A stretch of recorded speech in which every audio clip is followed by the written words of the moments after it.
네가 나한테 그 얘기를 할 때 목소리를 조금만 더 크게 말했다든가 말을 빨리 했다면 나는 아마 몇 번은 화가 났을 거야. 그런데 네가 그렇게 웃으면서 부드럽게 얘기하니까 화를 낼 수가 없잖아. 이 말은 예능 프로그램에서 한 연예인이 어느 게스트에게 대놓고 한 말입니다. 함께하던 동료들도 그 자리에서 그의 말에 맞장구를 쳤습니다. 다정하고 예쁜 목소리로 느리고 차분하게 말하는데 할 말은 다 하는 사람이 있습니다. 듣다 보면 우리에게 반대하는 건데도 고개를 끄덕이게 됩니다. 예쁘게 말하는 건 이렇게나 중요합니다. 내 뜻을 전달할 때 방법이 잘못되면 좋았던 관계도 어색하고 불편해질 수 있습니다. 오해를 줄이는 언어 습관은 단어와 문장의 선택도 중요한데요. 하지만 목소리의 톤과 어조로 전달되는 총체적인 느낌이 더 큰 역할을 합니다. 흥분되지 않은 표정과 태도로 높지도 너무 낮지도 않은 적당한 톤의 다정한 목소리로 말을 하면 상대방의 감정을 건드리지 않고 뇌를 편안하게 만들어 반대 의견을 제시하더라도 상대방이 수용할 수 있는 기회를 만들어줍니다. 감정의 뇌에 입력되는 감성 신호는 눈빛과 표정, 제스처 등 시각적인 요소가 가장 큽니다. 하지만 소리로 전해지는 신호 역시 소통의 분위기에 큰 역할을 하죠. 미국 버클리 대학교의 명예교수인 심리학자 엘버트 메러비아는 1981년 침묵의 메시지에서 소통할 때 영향을 주는 감성 신호는 시각적인 부분이 55%로 가장 높고요. 소리 신호가 38%, 단어와 문장은 겨우 7%라는 연구 결과를 발표했습니다. 비록 40여 년 전의 연구 자료이기는 하더라도 이 논리는 오늘날까지도 상당히 유효하게 적용되고 설득력을 갖고 있습니다. 내가 하고자 하는 말을 상대방이 수용할 수 있도록 이해시키기 위해서는 단어와 문장으로 정보를 전달하는 과정도 중요하지만 만약 말하는 습관이 거칠다거나 부정적인 감정을 유발한다면 소통이 실패하게 되는 거죠. 상대는 이해는 해도 기분은 나빠질 수 있기 때문입니다. 평소에 언어 습관이 얼마나 중요한지 언어 습관과 관련된 재미있는 연구가 한 가지 있습니다. 의사의 목소리 톤이 환자들에게 고소당하지 않는데 어떤 영향을 주는지에 대한 흥미로운 연구가 있었는데요. 날리니 엠바디 박사는 외과 의사의 어조가 의료과실에 미치는 영향에 관한 연구를 했는데요. 이 연구에서 고소를 자주 당하는 외과 의사의 어조에 대해 설명을 하고 있습니다. 의사가 환자에게 설명하는 과정에서 단어와 문장은 물론 언어를 제외하고 어조만으로도 느껴지는 감정이 긍정과 부정적인 감정으로 극명하게 나뉘었습니다. 당연히 목소리 톤에서 부정적인 감정을 느끼게 말하는 의사는 다정하게 설명하는 의사에 비해 상대적으로 고소를 많이 당했다는 결론입니다. 의료 전문가의 본질적인 가치는 진단과 처방, 치료인데요. 최고의 실력으로 완벽히 수행해도 목소리 톤 때문에 고소를 당한다면 얼마나 억울할까요? 목소리의 톤과 어조는 들리는 순간 말하는 사람의 태도를 떠오르게 하고 눈빛과 표정, 그리고 제스처까지 짐작할 수 있게 합니다. 내용과 아무 관계없이 목소리의 톤만으로도 충분히 기분이 나빠질 수 있다는 겁니다. 상대에 대한 존중의 언어 습관은 부부 상담 분야에서 세계적으로 유명한 존 고트만 박사의 연구에서도 뚜렷하게 나타납니다. 고트만 박사는 부부의 일상적인 대화를 15분 정도만 관찰하고도 5년 안에 헤어질지 아닐지를 95% 적중시킨다고 합니다. 두 사람의 대화에서 사용하는 단어와 표정의 변화, 특히 모멸감을 주는 태도와 목소리로 말을 했을 때는 반드시 헤어지게 된다고 말합니다. 이미 관계가 힘들어져서 멸시하는 태도와 언어를 사용했는지 아니면 모멸감을 주는 언어 습관과 태도 때문에 관계가 힘들어졌는지에 대한 자세한 내용은 밝혀지지 않았습니다. 그러니까 서로 다툴 때조차도 잘 다투어야 하는 게 정말 중요하다는 말입니다. 자존심을 건드리는 태도와 단어, 그리고 목소리의 톤과 어조는 관계에 치명적인 결과를 가져옵니다. 우리의 감정의 뇌는 이해하는 뇌보다 행동을 선택하고 마음을 결심하는 데 신속하게 사용됩니다.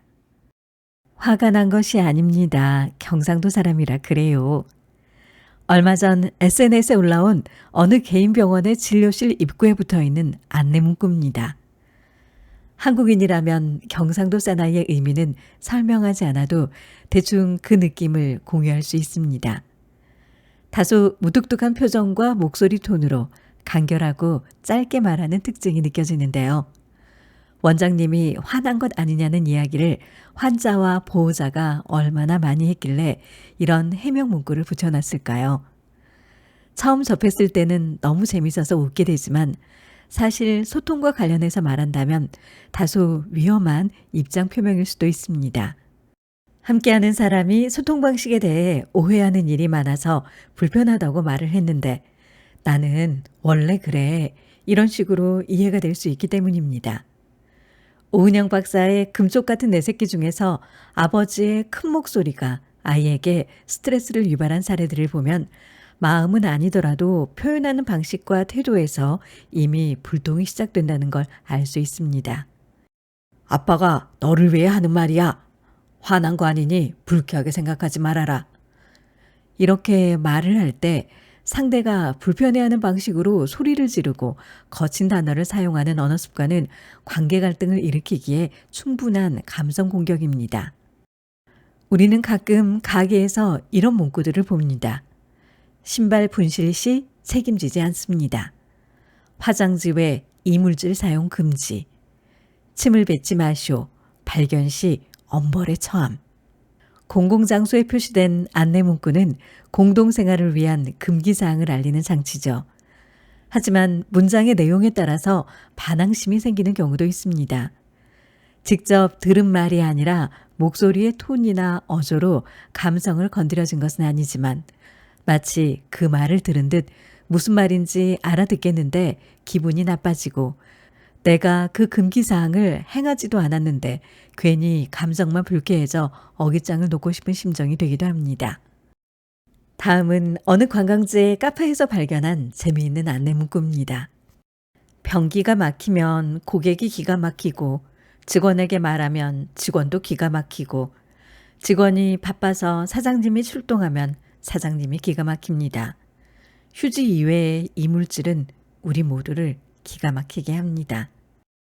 카페 화장실에 붙어있는 안내문인데요. 자주 막히는 변기 때문에 몹시 고생을 한 듯한 간절함이 살짝 묻어나 직원들의 심정이 느껴지는 것 같기도 합니다. 변기에 이물질을 넣지 않는 행위는 기분 좋게 지켜질 것이라는 확신이 들기도 하고요. 서로 얼굴을 맞대고 있는 상태가 아니어도 전달하는 말의 문장을 통해 감정을 충분히 느끼게 할 수 있습니다. 일단 기분이 나쁘면 어떤 형태로든 소통이 어려워집니다. 이렇게 상대방의 감정을 느낄 수 있는 문구는 서로 기분 나쁘지 않게 의사소통을 할 수 있게 해줍니다. 사실 우리가 누군가를 만나는 이유, 소통의 본질은 전달하는 내용을 이해시키는 과정보다 긍정적인 감정을 공유하는 기회를 나누고 싶은 소중한 순간입니다. 감정에 영향을 주는 목소리의 톤과 어조를 잘못 사용하면 상대는 말귀를 못 알아듣는 이해의 문제가 아니라 함께하고 싶지 않은 관계의 문제로 바뀌게 됩니다. 디지털을 이용하는 소통에서도 감정을 표현하는 이모티콘을 사용하기 위해 아낌없이 돈을 쓰는 것처럼 우리의 본성은 감정을 교환하는 존재입니다. 따라서 감정을 중심에 두고 대화하지 않으면 관계와 소통 모두 어려움을 겪게 됩니다.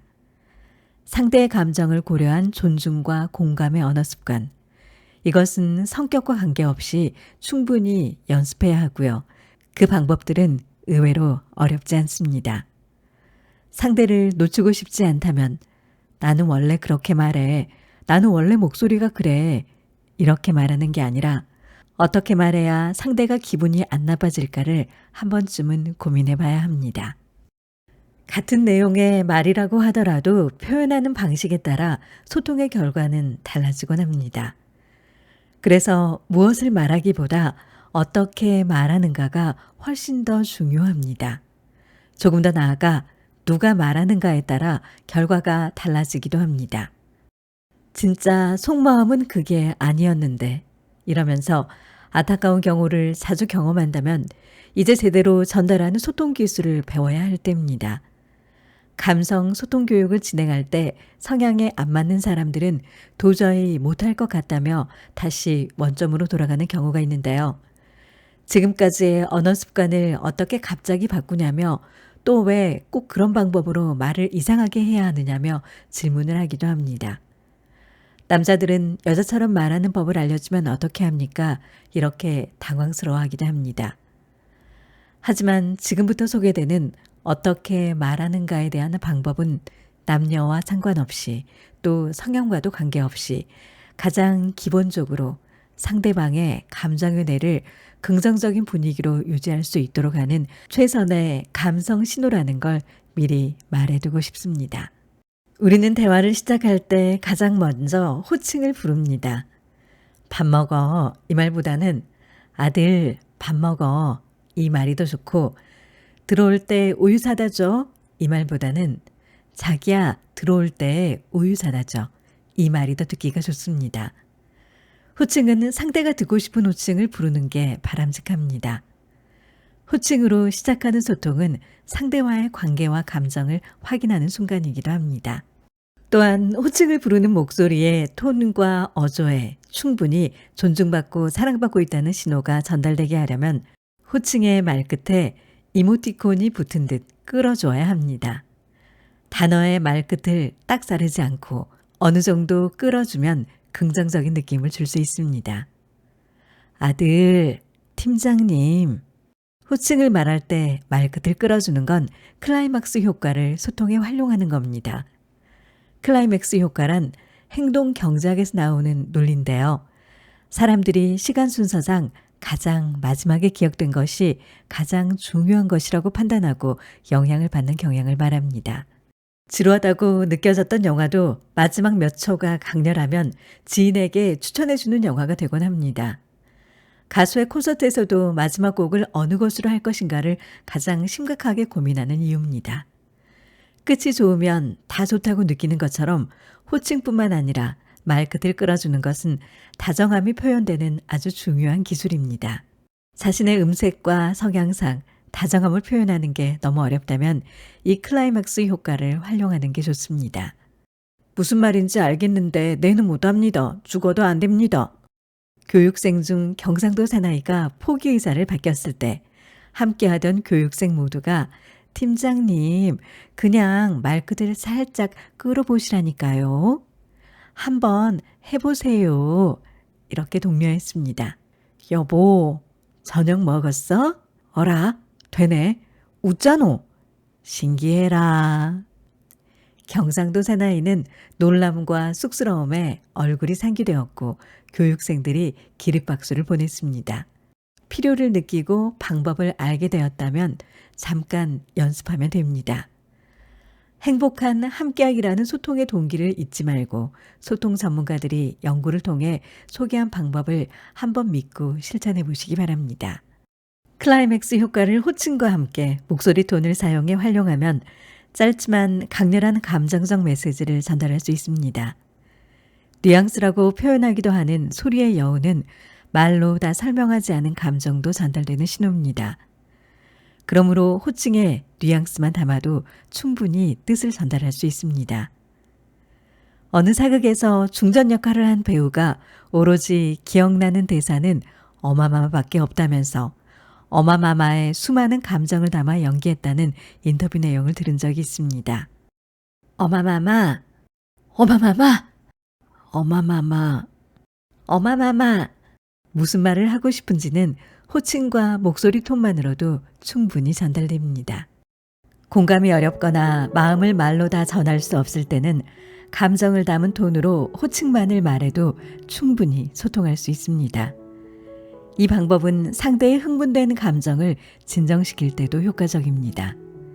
감정이 격앙된 상태에게 호칭을 차분한 목소리 톤으로 불러주는 공감의 소리 신호는 흥분된 감정을 다독이는 역할을 하기 때문입니다. 그리고 목소리 톤이나 어조와 함께 말을 전달하는 과정에서는 두 사람의 거리도 영향을 줄 수 있습니다. 멀리 있는 상대에게 큰 목소리로 말하는 건 호칭을 부르고 말끝을 끌어봐도 감성적인 오류만을 가져올 수 있습니다.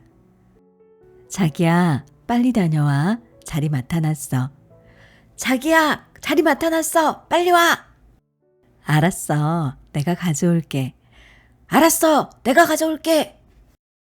거리가 멀기 때문에 큰 소리로 말하는 것이라고 이해하더라도 감정에 내는 소리를 지르는 신호로만 받아들일 수 있습니다. 우리의 원시 조상들에게 가장 막강한 공포는 큰 소리였다고 하네요. 짐승의 포효 소리, 천둥 소리, 땅이 흔들리고 산이 무너지는 소리. 이런 소리들은 공포와 연결돼 있습니다.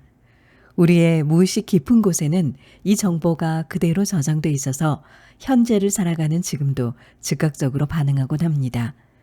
이유가 어찌되었든 이 큰 소리는 공포나 불쾌감을 먼저 가져온다는 걸 기억해야 합니다.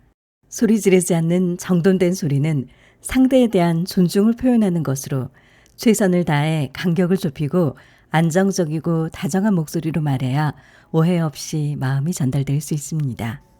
좋은 목소리가 아니라 좋은 말소리를 만드는 조건에는 두 사람 사이의 어깨 간격도 중요합니다. 목소리의 크기는 두 사람의 어깨 간격이 2m 이내일 때 가장 편안하게 들린다고 하네요. 감정적인 오해 없이 들을 수 있는 간격입니다. 어깨 간격이 3.6m 정도 떨어지면 사회적 거리가 되고요. 이 거리에서 하는 말은 큰 소리로 할 수밖에 없습니다. 이 상황이 두 사람 사이에 계속 반복되면 오해가 사실로 인식될 수도 있습니다. 근데 왜 또 소리 지르지? 왜 나한테 얘기할 땐 계속 소리만 지를까? 단지 거리가 멀어서 큰 소리로 얘기했을 뿐인데 상대방은 자기를 싫어한다고 오해할 수 있습니다. 오해를 만들 수 있는 상황이라면 적극적으로 소통 환경을 바꾸는 게 좋습니다. 혹시 간격을 좁힐 수 없거나 상황을 변경하기 어렵다면 매체를 사용하는 것도 괜찮습니다. 휴대전화는 이럴 때 큰 도움이 됩니다. 전화를 하든 불빛을 비추든 문자를 보내든 어쩌면 소리를 질러 말하는 것보다는 더 정확하게 상대와 소통할 수 있을지도 모릅니다. 잦은 부정적인 자극은 반드시 감정의 뇌 한켠에 숨어 있다가 어느 순간에 튀어오를 수 있습니다. 기껏 열심히 설명하고 돌아오는 대답은 그 친구는 고래고래 소리를 너무 지르더라. 이렇게 기억되면 얼마나 억울할까요? 혹시 화났어? 퉁명스럽고 영혼 없게 대답을 했을 때 되돌아왔던 질문입니다. 감정을 들켜버린 후에 정신이 번쩍 들었는데요. 목소리 톤은 감정을 효과적으로 전달하는 소통의 도구입니다. 목소리의 호감도와는 별개로 말하고 있는 문장을 더 잘 표현하거나 말하고 있는 내용이 진실이 아님을 암시할 수 있습니다. 상대를 위로하고 싶을 때는 많은 말보다 단 한마디를 하더라도 목소리 톤만으로도 충분합니다. 어떤 공감의 말을 할지, 어떤 위로의 말을 할지, 또는 화가 났다는 걸 어떻게 말할지 고민할 일이 아닙니다.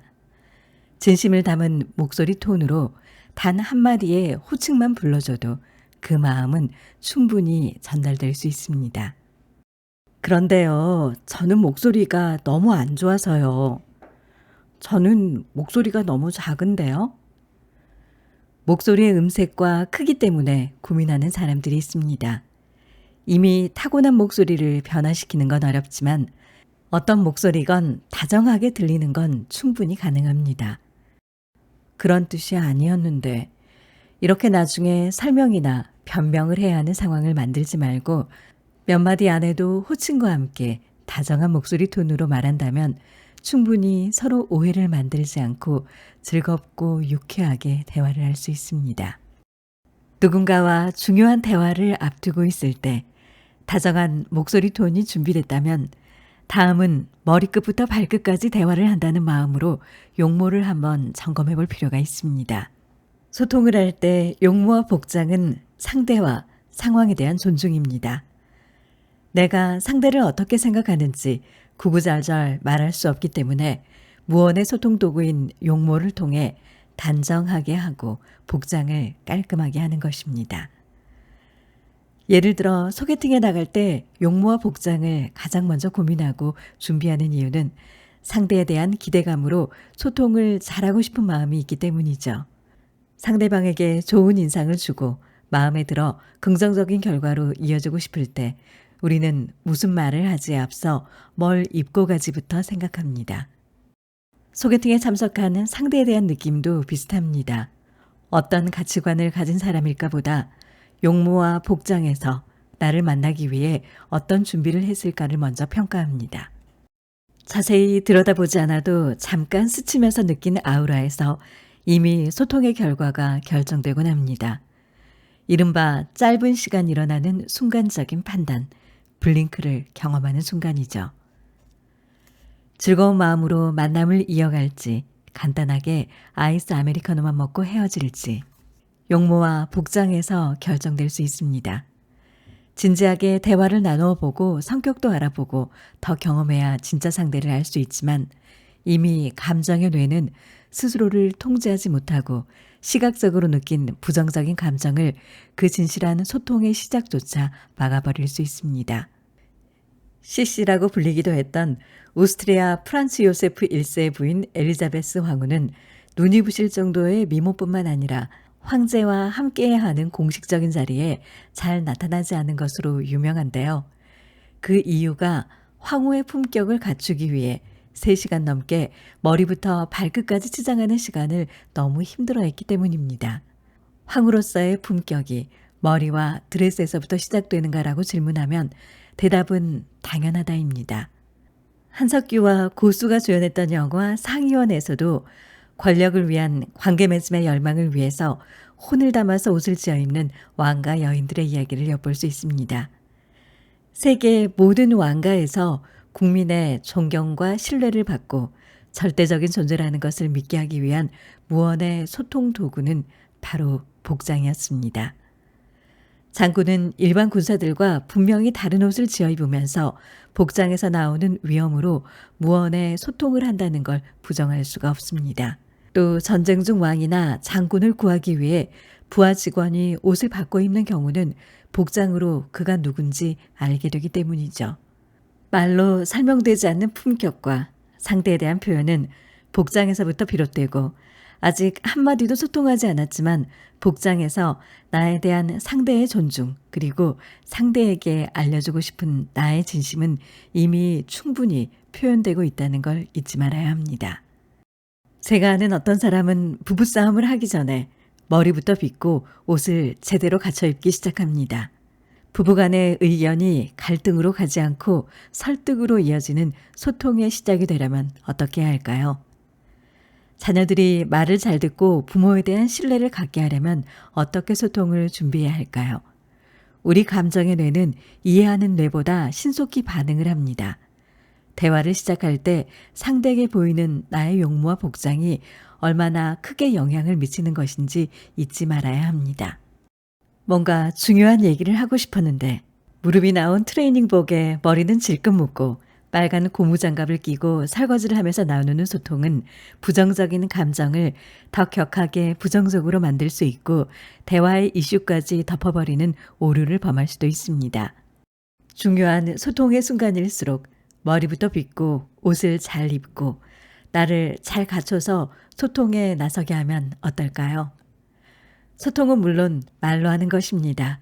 그러나 말을 하기 전에 이미 소리도 말도 없는 상태에서 소통은 시작되고 있습니다. 멜라비언의 법칙에서 나타나듯 시각적인 신호는 55%나 소통의 성공에 관여합니다. 이 중 용모와 복장의 영향을 관가하지 않았으면 합니다. 잘생기고 예쁜 모습의 차원이 아니라 단정하고 정성을 들인 모습은 상대방에게 귀한 대접을 받고 있다는 생각이 들게 하고 상대를 존중하는 모습으로 보여집니다. 상대방과 중요한 대화를 할 때 부드러운 목소리 톤과 단정한 용모가 준비되었다면 그 다음 장착해야 할 건 긍정적인 마인드입니다. 긍정적인 자신감과 마인드는 가장 중요합니다. 우리가 너무나 잘 아는 긍정 소니, 손흥민 선수의 무한 긍정이 한때 회자가 된 적이 있습니다. 월드컵 예선 태국전을 대비해 연습하면서 손흥민 선수가 한 말인데요. 잔디가 너무 안 좋잖아? 그럼 그냥 잔디가 좋다고 생각하면 돼. 이런 말을 했습니다. 팬들은 손 선수의 긍정성에 다시 한번 매력을 느끼면서 컨디션이 안 좋잖아? 그럼 그냥 좋다고 생각하면 돼.